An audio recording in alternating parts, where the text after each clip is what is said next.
organizations should support women young girls from that place to be president of the student union, give them resources, support them, training and the rest of them. From that point, they don't need anybody. They don't need handouts anymore. There must be a genuine desire to really include young people or young women in politics. Is there that desire from the older folks? We have to take it beyond projects. Yes. It has to be a passion. It has to be a real desire. And we have to come together as a movement.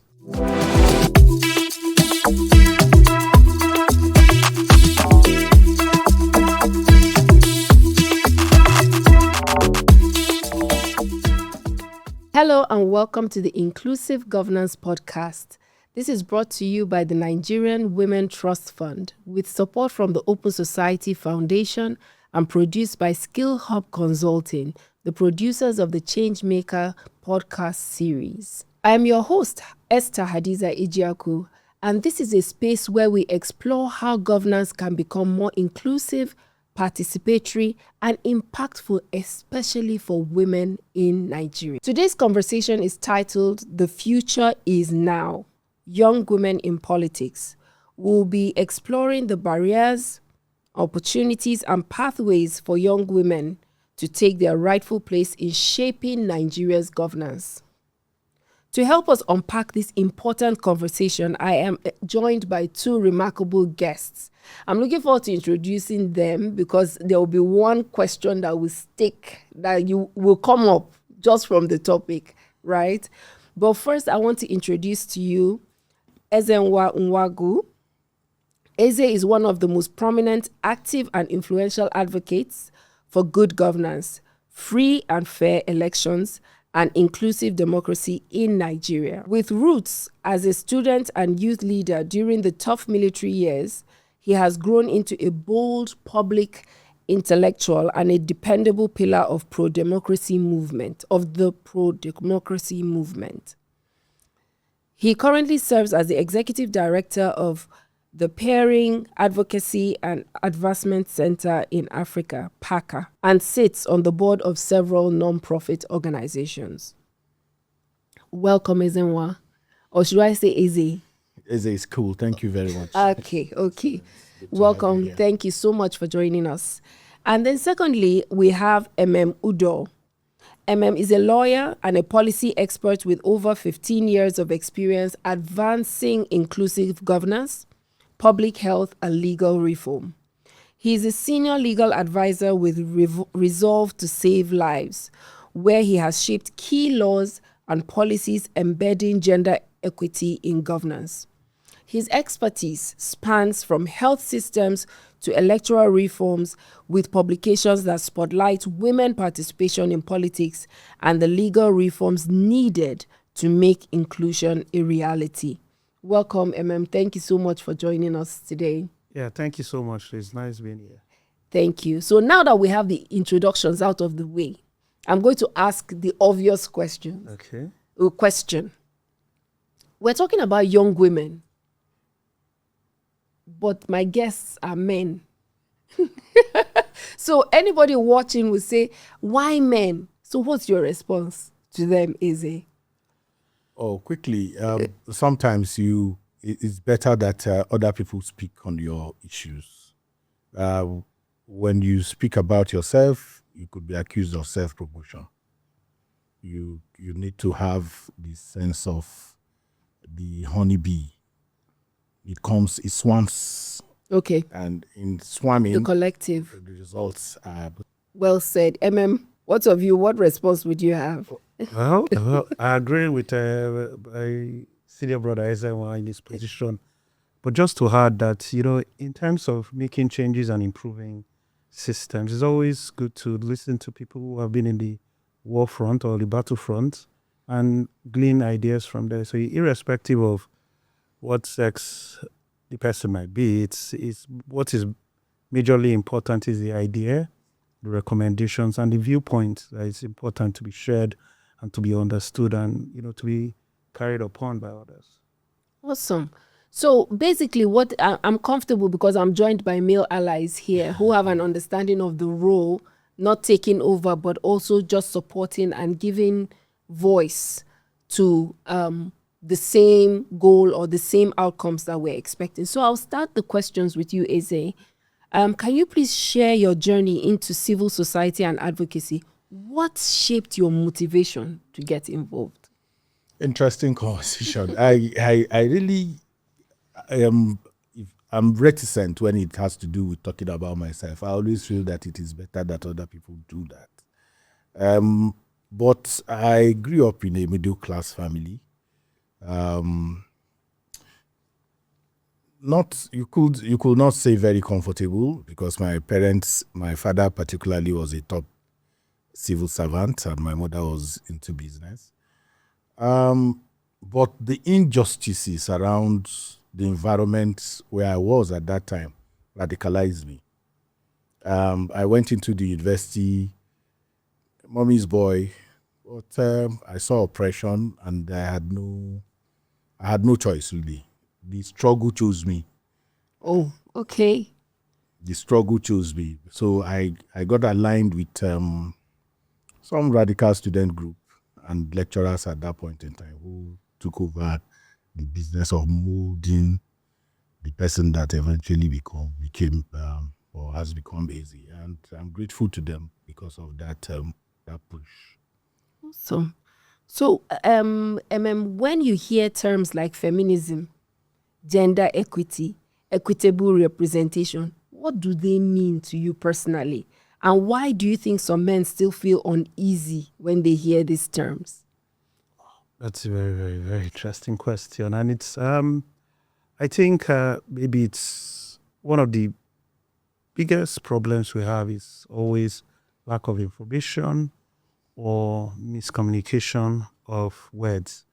And I think if you say that most men are uncomfortable, that's still very unscientific in my own perspective, because it might be the echo chamber of very few persons who are like not comfortable with. But once you understand what concept means and what they represent, you might not be averse to it, and then definitely you might support it, because words like feminism has been in existence for a very long time, and it represents the ideals of equality and equity in the society, and that's what all of us ought to push for and try to attain, whereby people are seen not because of their biological components or maybe the color of their skin or whatever features they possess, but people are seen as people and are treated as such. So that's why I believe that terms become difficult for people if they don't understand. And there's this very, very famous phrase we hear: people are always afraid of what they don't understand. That's why it's always important that in trying to get people to leave the plane of fear to more of the plane of understanding, they need to always educate, always explain, and always try to make people understand that things are not always the way it was represented by others. I know that you said it's not scientific. We're making assumptions here, but with good reason, for anecdotal reasons. We hear not just men, actually, even some women are afraid. Once you just say feminism, they'll be like, I'm not among. Eze, what do you think? Why are people afraid of these terms? Once we pull out equality, feminism, and these other terms, people get afraid and want to take a stand against it. Okay, let me stretch it beyond where Emem kept it. Okay. Maybe he said unscientific. I would say unstatistical. Okay. Unstatistical, because you have no many times when people say many, several, they hide things under those kind of. So an assumption is not always very nice, especially when you're having very strong conversations like the one that we're having. The challenge is the abuse of a drug does not reduce the effectiveness of that medicine. So what people see is sometimes those who mouth feminism and then are not examples of what it actually means. It does not mean it does not mean a fight against the male. That's not what feminism represents. But there are people who that's the perception. that perception, there are people who mouth that, live that way, not necessarily because even they themselves understand feminism. So, and I key into what Emem said, understanding breaks that deadlock, or what you call fear. Once people understand each other, once people understand what it is, and say, oh, this Eze does not even represent The idea. chauvinism, male chauvinism. Maybe because I acted in a particular way. I'm not a representative of men. I'm Eze. You are an individual. Yes, who a lot of things, my environment, my upbringing, my sociological, environment has conditioned to behave in a certain way. If I knew better, I may act differently. So programs like this are helpful in beginning to shape minds, reset understanding. And I think that is why I want to applaud Women Trust Fund and your outfit for taking the initiative to have this podcast and say, look, there's a need for understanding and redefine, and that's important, redefine the meanings of terms in a way that makes people comfortable, that makes them want to support, what you're doing. Many times there is also the difference. There is also one of ignorance. There's another one of mischief. Not necessarily because people don't understand. They just don't want to understand. They don't want to model the water. So the one you are dealing with is the one who is acting out of ignorance. The one who is just a cultural terrorist. Cultural terrorist is the name, women in my culture, in my religion, in my stuff, they hide under those things to advance evil. Not necessarily because they don't understand that this thing is not even what they even understand it, but they use it. You can use it for political advantage. You can use it for sociological advantage. Yes. So when you want to exclude people, the agenda can come in. It's like giving a dog a bad name to hang it. So when you simply want to say, if we want to divide family property so that I can take it alone, I say, no, women are not supposed to have. If I want to be the counselor and I don't want anybody to contest that, reduce the competition. So Nigeria is a country where people invest in exclusivity. They enjoy exclusivity. And they can use anything. It can be gender, it can be religion, it can be tribe, just anything that can help them. It can be age. To have an advantage. It can be age. I'm older than you, so keep quiet, shut up, wait for your turn. Those kind of terms are all exclusionary trends that we need to unpack beyond just I mean, you just said something about, when the whole campaign for Not Too Young to Run started, they were really harping on this perception that you just mentioned about it will come to your turn, or it will be your turn. But somehow we've been waiting and waiting and waiting, and young people that were young before are now aging out, and it's still not their turn. So just in line with making, trying to level the playing field, there was the court decision in 2022 about 35% affirmative action, and it generated a lot of mixed reactions. Men, women, how do you feel about it, and what do you think the government of the day, and do you think that the government of the day will act on it? Okay, that's a very, very, very good question, because as a lawyer, I was very interested in that case, and I would say my position is very extreme on that case. In the sense, when I say extreme, I mean the interpretation and the consequences of that judgment. First of all, government made a policy, and the policy stated that some percentage of political position should be kept for women to improve women participation in decision making, not just in politics, but in decision making. Now, it had to take non-government organization to put government to tax. And then there's a court decision. Now, the primary beneficiary of that judgment is the Ministry of Women Affairs.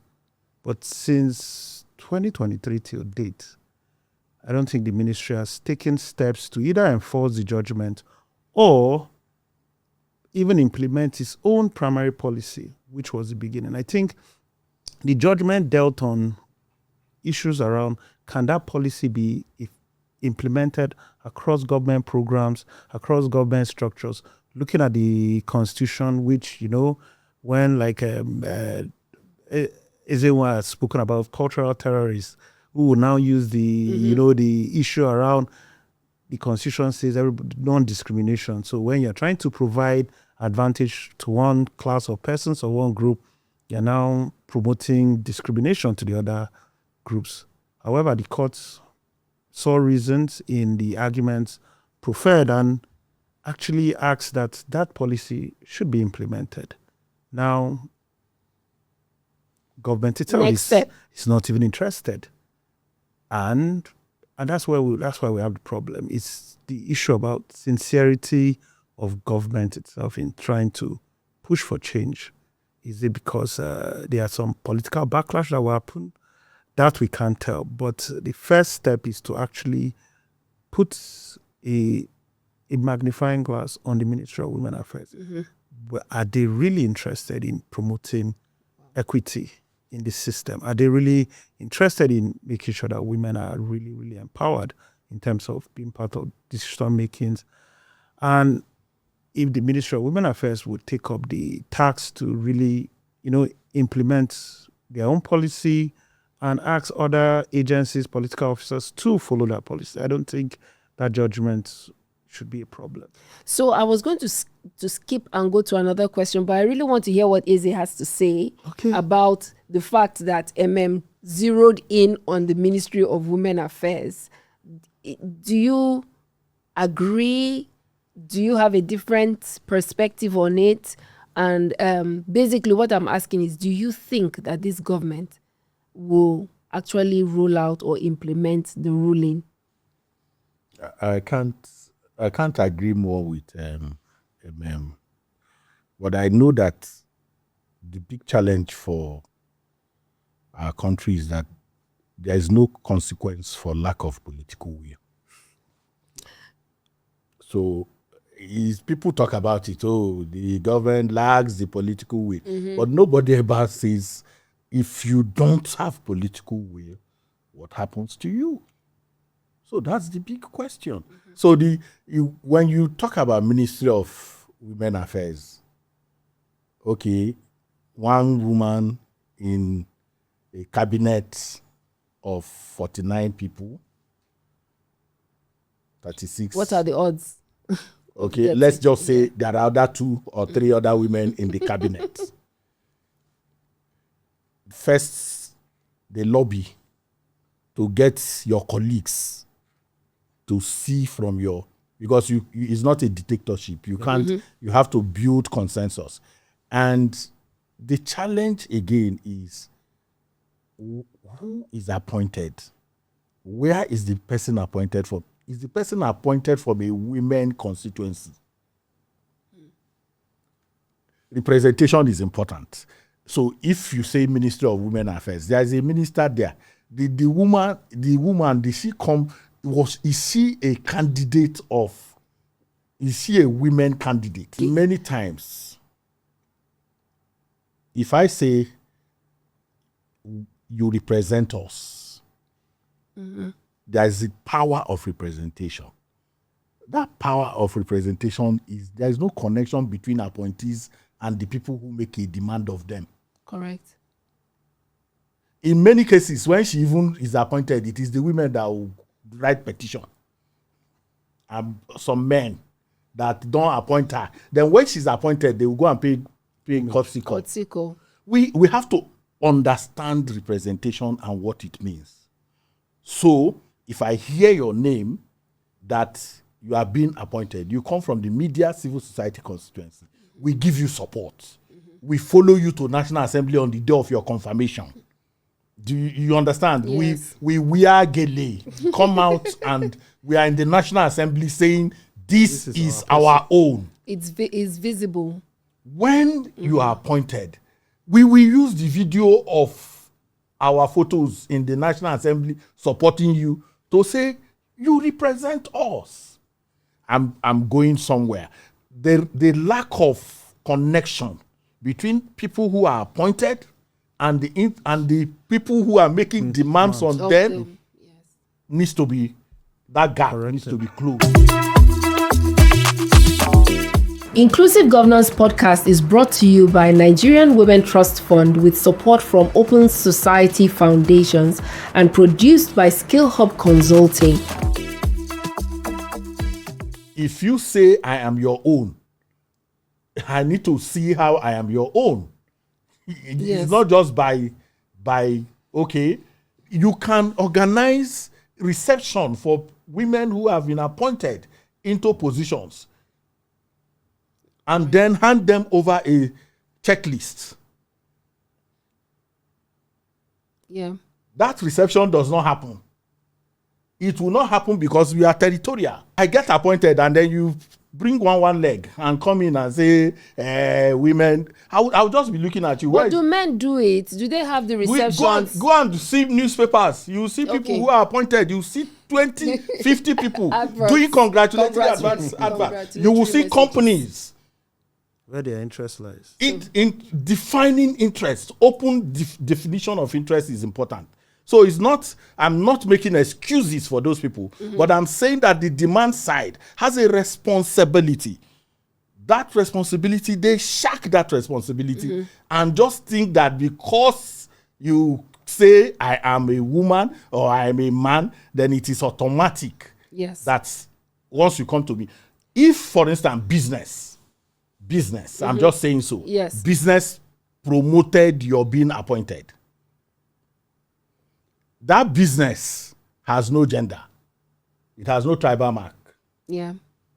So when they come, they are looking for contracts.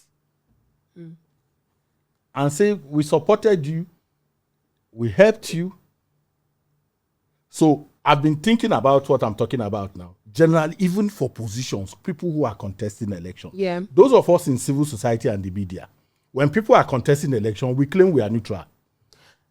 Yes, and then after we make demands. I'm running election. You pretend you are neutral. You're not pretending. Emem, you say you're not pretending, right? No, I'm saying that we are neutral. Yes, I know. Okay, and then I get elected by people who We're not neutral. we are not neutral. And you want me to leave those people who are not neutral? Okay, so now, given that we already have this challenge and we have lessons to learn, obviously, we have lessons to learn. From your perspective, what practical steps can we make to encourage more inclusive political participation in Nigeria, especially for young women? Because that's now bringing us home to the topic. How do we encourage more young women in politics, especially because it's not like we have a lot of examples, really. You are pointing out where the gaps are.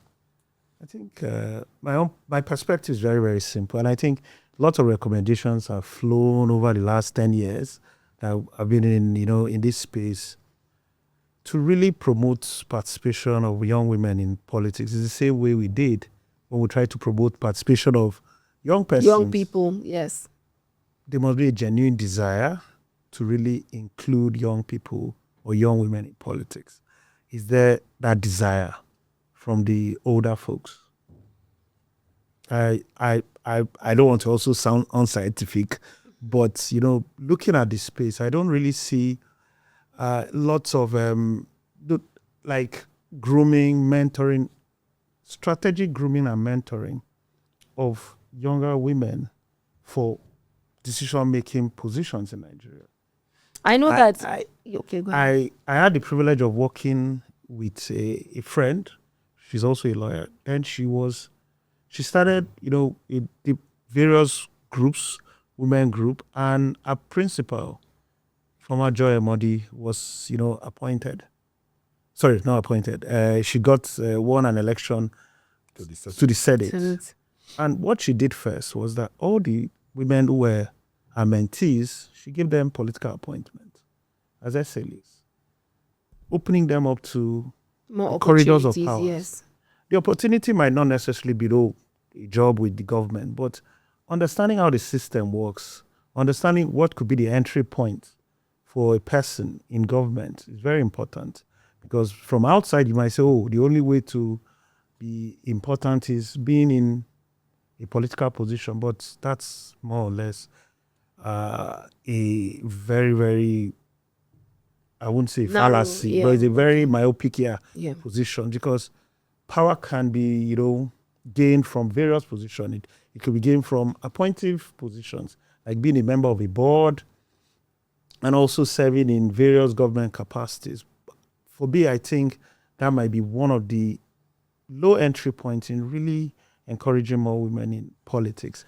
Then also other factors, which is something that I believe that is being pushed now, is trying to get special seats for women. I know it's a very, very contested point and not everybody is on board with it, but I think the latest argument for the seats being temporary for few election cycle might, gain some tractions. And yeah, that might be one. And then the third one is financial empowerment. We should not shy away from that.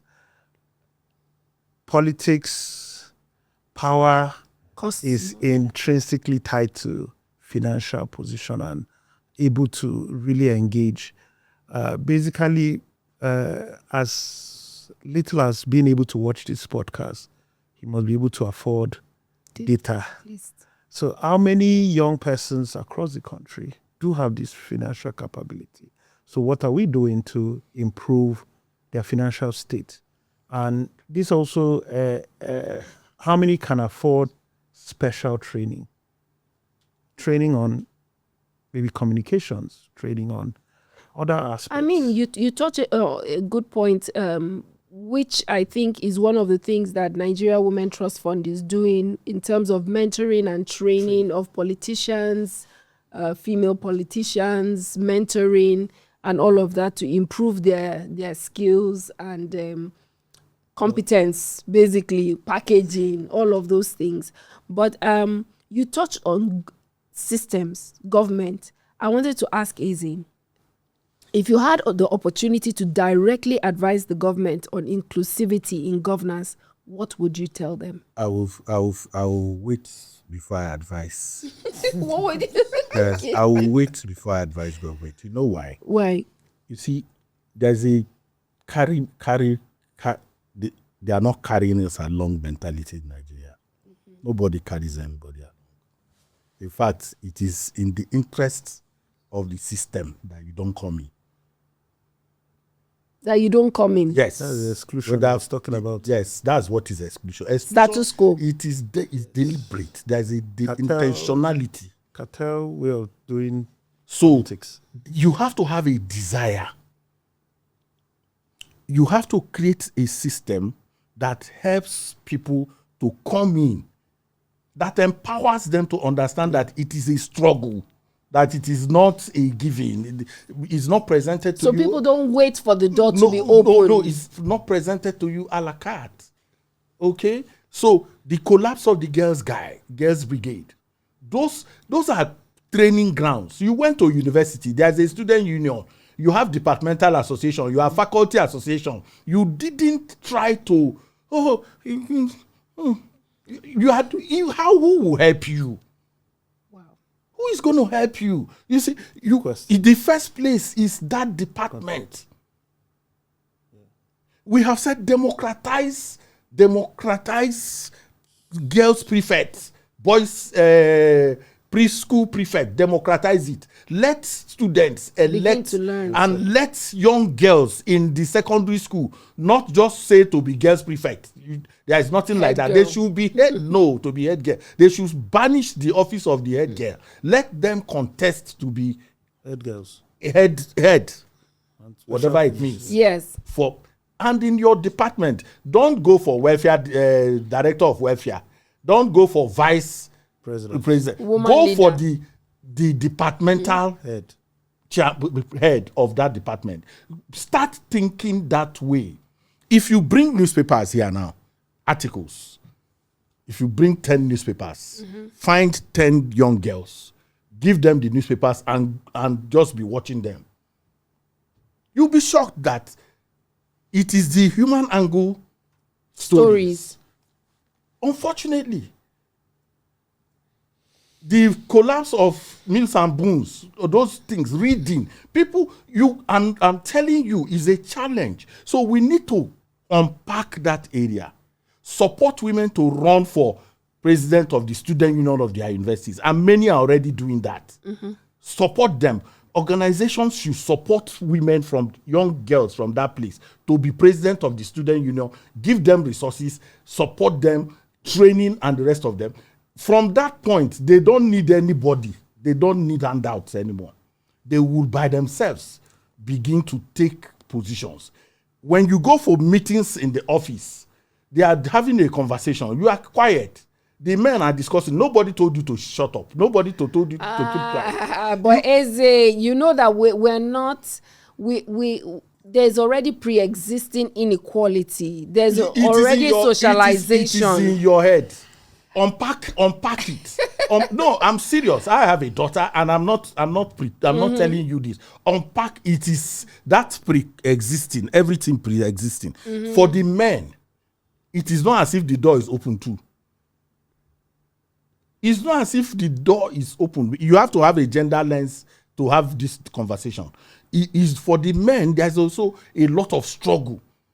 If you are from underprivileged background, if you don't have a shoulder to ride on, if you don't have a godfather, okay? But there are people who break through all of this and begin to push through. I agree. Let me conclude my conversation. Create role models as well. Yes. There are role models. In which milieu did Fumi Rayol and Son Kuti live? Okay. In a milieu in which the social conditions were even worse. That women cannot drive cars, are not allowed to drive. One day she went and drove the car, and not what happened? Hajia Gambo Sawaba was growing in a more conservative northern environment, and she thrived in those places. Many of you today who are thriving in your professions should tell your stories. Okay. So you put your stories out there so that these young girls can be inspired by your own struggles and how you won. And then for my colleagues in the NGO space, everything is not a project. Projects die. End. They end. So get tired the education, get tired then you get support, and then once the support is over, you move to another matter.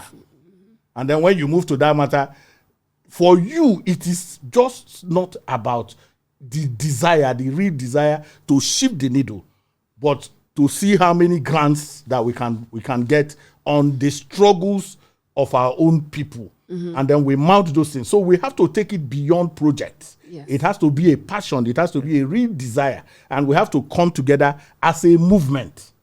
You make a good point about and you've identified barriers, you've also made suggestions. But one of the things that you said is what was the last point you made? About projects? About projects. And the fact that funding has now reduced.